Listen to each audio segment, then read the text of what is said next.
Burim Zariqi në RTV 21. Burim, çka thuhet sot?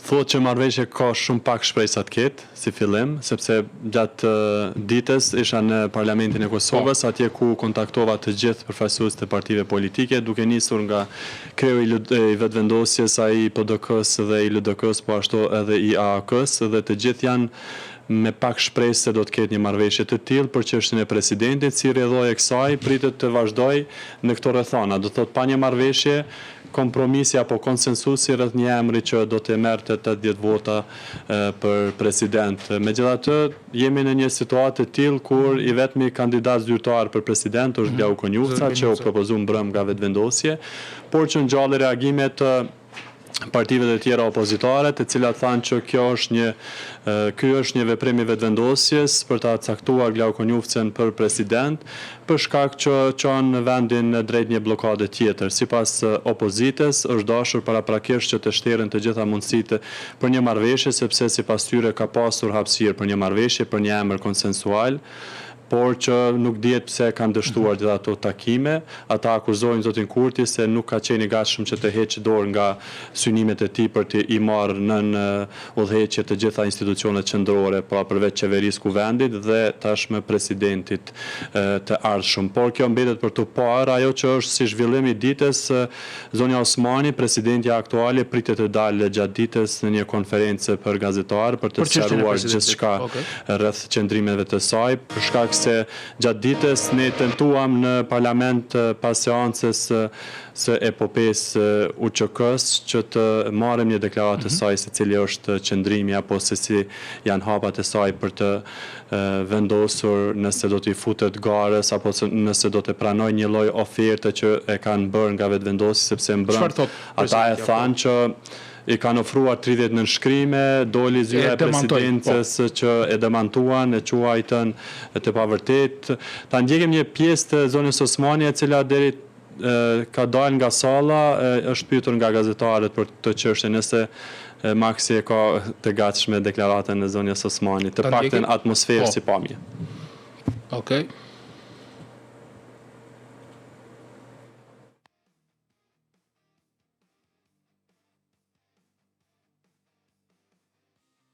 Presidenti, do t'i futeni garës për presidente në një mandat? Është epopeja UÇK-s sot. Ju lutem që ta respektojmë të gjithë bashkë.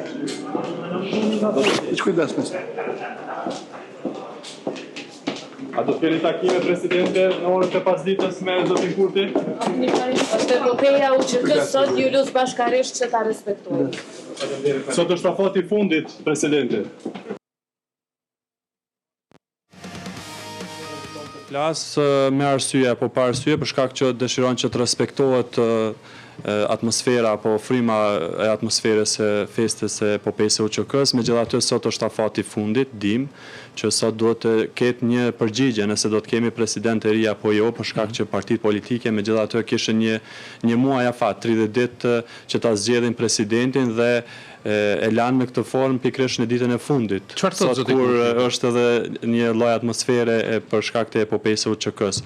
Ndërkohë që edhe vetë zoti Kurti heziton që të jap përgjigje të zgjeruara asaj përket këtyre kalkulimeve që i ka vetëvendosje kohëve të fundit, sepse ditë më parë tha vetë zoti Kurti tha që i kemi 66 nënshkrime dhe kemi mundësi që t'i propozojmë 2 kandidat për president dhe pam që dje e propozoj vetëm një kandidat që është Blau Konjufca.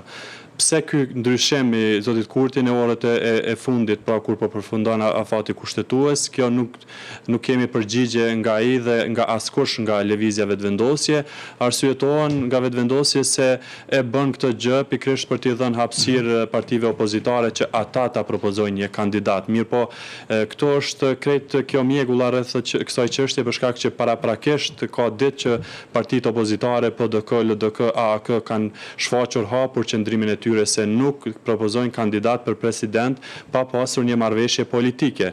Dhe pas këtyre qëndrimeve, ditë më parë që kishin dhënë liderët e subjekteve opozitare, edhe vetë zoti Kurti kishte thënë që megjithatë unë kam mundësinë që t'i propozoj edhe 2 kandidat, por së fundmi doli që është vetëm një dhe në këtë është fokusuar vetëvendosje që ndryshe edhe vetë zonja Albulina Agjiu, kryetarja e kuvendit, doli dje që u folë se do t'jetë një seancë, u kërkua nga punonësit administratës që të bën të gjitha përgatitjet për seancën për zgjedhjen e presidentit, gjithçka ishte gati, ishte paracaktuar që në orën 19 të mbahet seanca, orëve të fundit ndryshoi gjithçka, për shkak që doli zonja Agjiu në një konferencë ku tha që nuk thras asnjë konferencë, asnjë seancë, sepse nuk ka një kandidat të dytë, sepse norma kushtetuese e thotë që duhet të jenë 2 kandidat e më shumë.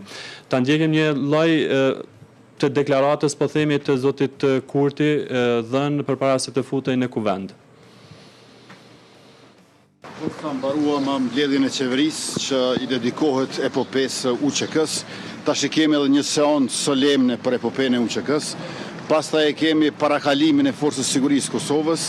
Dhe pas dite do të vazhdojmë përpjekjet që ta zgjedhim presidentin, urojmë, besojmë, shpresojmë edhe në një kandidaturë të dytë në mënyrë që ta përmbushim kërkesën kushtetuese për garë.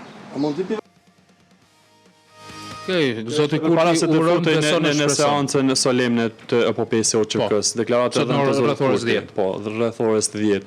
Por edhe vetë zoti Konjufca, i cili është propozuar për kandidat për president, është disi pishman në këtë formë, po themi, sepse e thot me buzëqeshje edhe ai se vetë vendosje të bën tokë kur dëshiron, sepse ditë me parë vetë zoti Konjufca kishte thënë që nuk pranoj të jem kandidat për president. Mirë po dje doli me kumtesë lëvizja vetëvendosje që është pikërisht Glau Konjufca kandidat për president. Dhe kjo i erdhi atij si e papritur edhe vetë zotit Konjufca, i cili sot përpara se të futej po ashtu në kuvend. E kanë kandiduar pa e pyetur ato as do? Ai kishte deklaruar hapur që nuk pranon të jetë president. Kjo i bie që nuk është pyetur fare. Sepse e dëgjojmë edhe në deklaratë zotin Konjufca sot, i cili thotë që vetëvendosje kur dëshiron të bën edhe tokë. Kjo thënia e tij e famshme dikur që i kishte thënë opozitës. Tash sipas tij mbetet gjithçka për të ecë tutje, sepse është propozuar, është zyrtar dhe pret edhe zoti Konjufca që partitë opozitare megjithatë ta propozojnë edhe ata një kandidat apo kundërkandidat. Ta dëgjojmë një deklaratë të zotit Konjufca. Tash ecim përpara, do ta bëj edhe verzioni më i mirë është që edhe opozita ta bëj propozimin e vet. Përbes nëse propozojnë nga emër në shtada unë votoj. Atë tjetër në mend të me. Po kërkush nuk po propozon. As PDK, as LDK. Jam shumë kurreshtar. Ja, jam shumë kurreshtar me ditë kush është ai që ata do ta votojnë nëse nuk jam unë. Edhe vetëvendosja do ta votojnë. Për mos më shkon zgjedhje. Po do të më nxjerr një emër ata. Për me na të tregu kush është ai nëse nuk bëni vetëvendosje. Sepse jam i bindur që nuk do të mund ta propozojnë një person neutral apo një Ndoqëm pra atë deklaratën e Konjufcës. Burim Petet opozita? edhe qëndrimi i opozitës, sepse tham qysh në hyrje se janë kundër që të propozojnë një kandidat. Po. E thotë edhe kryetari i PDK-s Bedri Hamza një gjë të tillë që ta ndjekim në vazhdim. Okej. Pa marrëveshje politike nuk ka kandidat. Na kemi kërku marrëveshje politike, kemi dhënë ofertën tonë. Ne marrëveshje politike e cila nën kupton që kandidati apo kandidatja e propozuar nga Partia Demokratike të jetë president. Çfarë do të ndodhë nëse nuk propozohet? Ç'a do ndodh, ajo them tjetër, që unë se paragjykoj, ndoshta kanë tjerë, ndoshta koalicione qeverisë si ka 2 kandidatë. Kjo tem tjetër. PDK-ja dhe çka prisni me ndodhur Merrem vendime mbashkësisht për zhvillimeve që do ndodhin. Mirë. Interesante Lorik, sepse edhe vetë opozita e ka shumë të vështirë të i mbledh në shkrimet, sepse ka edhe ndër opozitarë që janë të përqarë në aspektin e një harmonizimit të qëndrimeve sa i përket mbledhjes së nënshkrimeve, se është faktike që opozita mund ta propozojë një kandidat duke mbledhur 30 nënshkrime.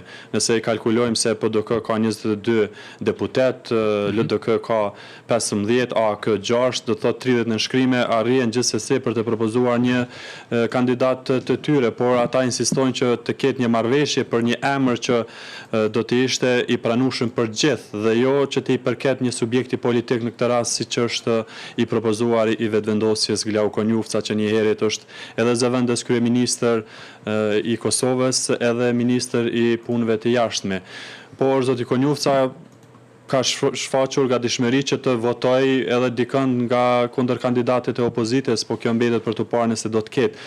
Gjithçka, krejt kjo lojë pritet të ndrojë orëve të pasdites për shkak që thuhet se do të thirret një seancë sot, nuk është zyrtare asgjë. Zonja Haxhiu e ka përjashtuar si mundësi se pa pasur edhe një kandidat të dytë nuk thras një seancë të jashtëzakonshme për zgjedhjen e presidentit. Afati kushtetues përfundon në mesnatë.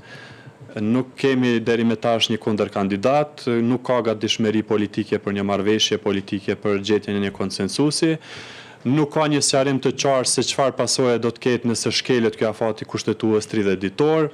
Nuk ka një interpretim të qartë se si do të vazhdoj blokada tutje për zgjedhjen e presidentit, derisa nuk është hapur ende çështja e seancës për zgjedhjen e presidentit për të vazhduar tutje.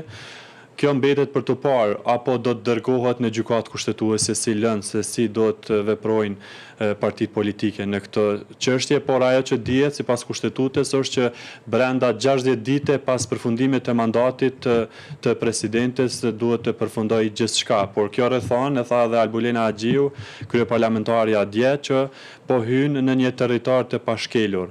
Thotë asnjëherë më parë një situatë e tillë e ngjashme nuk kishte ndodhur. Tash mbetet për të parë. Radio televizioni Nisënia do ekipet do të jenë në kuvend për të parë se si do të jenë zhvillimet tutje.